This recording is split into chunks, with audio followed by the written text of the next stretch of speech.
everybody. I'm going to be reading Austin's speech. He says, legalizing the option of human euthanasia does not have any negative effects. But before I start, I want to say something. Well, what is human euthanasia? It is a drug that doctors administer to extremely ill patients or quote-unquote terminally ill patients to end the lives of their misery. Why should we legalize this drug? It's to kill someone. Do you want to kill someone if you're a doctor?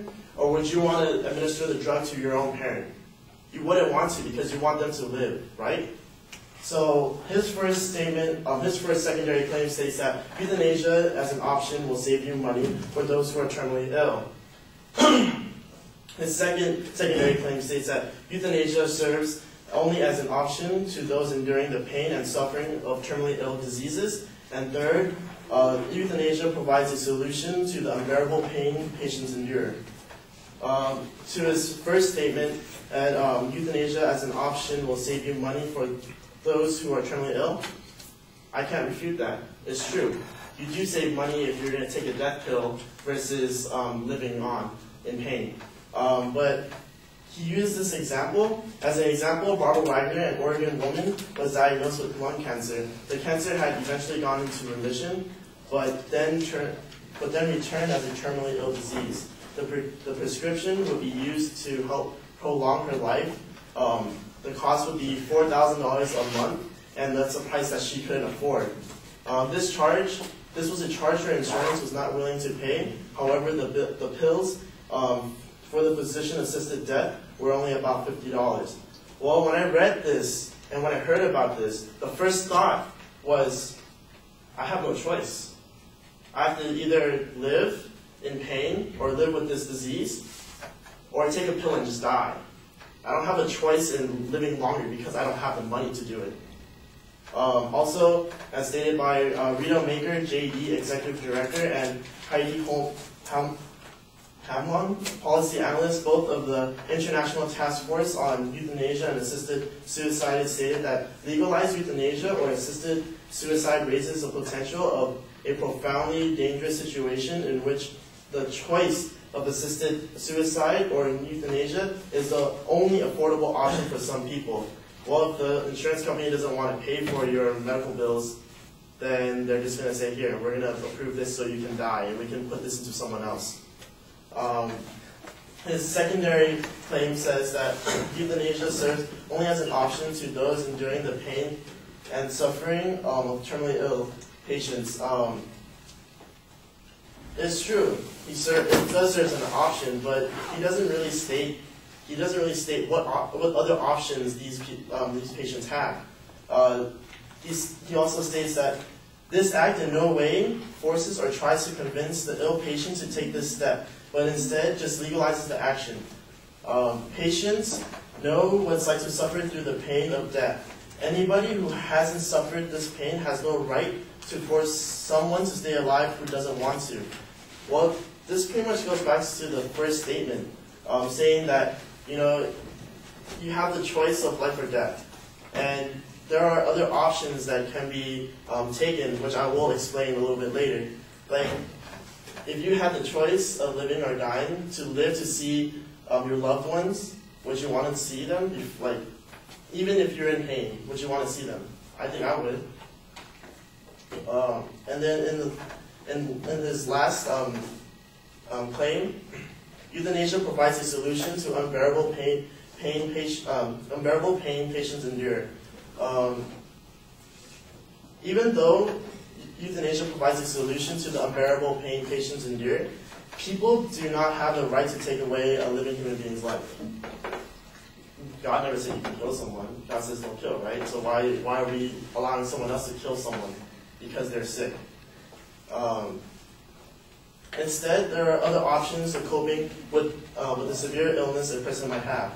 Palliative care, which, as stated by getpalliativecare.org, the goal of palliative care is to relieve suffering and provide the best possible quality of life for people facing the pain, symptoms and stresses of serious illnesses. It is also appropriate at any age and at any stage of an illness. It can provide along with treatments that are meant to cure. Also, another option a patient can have is hospice care. As stated by NLM.NIH.gov, hospice care is end-of-life care provided by health professionals and volunteers. They give medical, psychological, and spiritual support. The goal of the care is to help people who are dying to have peace, comfort, and dignity.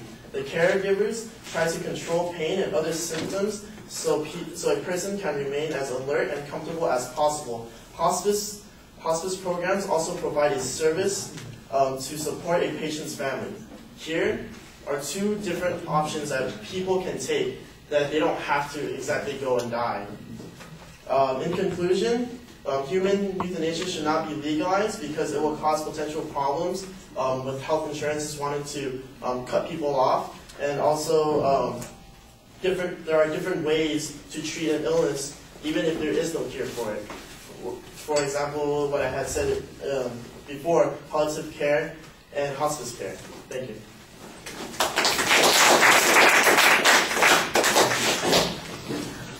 All right, you label the main claim, you kind of define what the subject is, and you're suggesting that there is a substantially different way of looking at this issue. You're almost on the brink of making a value argument in several places, and so is the advocate on this topic. I think that you cross that brink in one or two spots. You label the secondary claims pretty clearly. On the first point where you're talking about the cost issue, you kind of outline what's going on here without making the claim as clear as it needs to be. I think it's a little bit clearer at the end of the argument than it was while you were going through this whole rigmarole. And basically it is, you're not going to dispute that it costs more to continue living. The problem is if we create this alternative, the insurance companies will be choosing the cost that is less, which is that you die.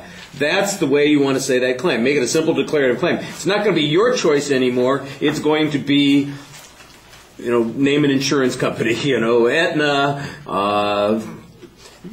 Kaiser, whoever it happens to be, who's now going to say, I'm sorry, $50 is what we can afford for your treatment here. We can't pay for the $4,000 treatment because that's what's now allowed. That'll be the option that the insurance companies will choose, and it won't be the individual's choice anymore. That's the claim that you want to be making. As it is, you just go through this whole process talking about what the cost comparison is, but don't clarify what the impact is. I thought it was a little bit clearer at the exit. On the second argument, I think you outline the advocate's justification. Well, this is where we're getting into some of those value arguments also, and you got to be a little bit careful about this. It didn't develop as thoroughly as it could, as the first and the third points did. On the pain issue, basically, you're on the brink of another value argument here, but when you talk about the alternatives, if you can say pain can be managed or handled without somebody choosing death, that's a claim of fact, and then the whole discussion of the palliative care and the hospice care, I think, is appropriate there. All right, thank you.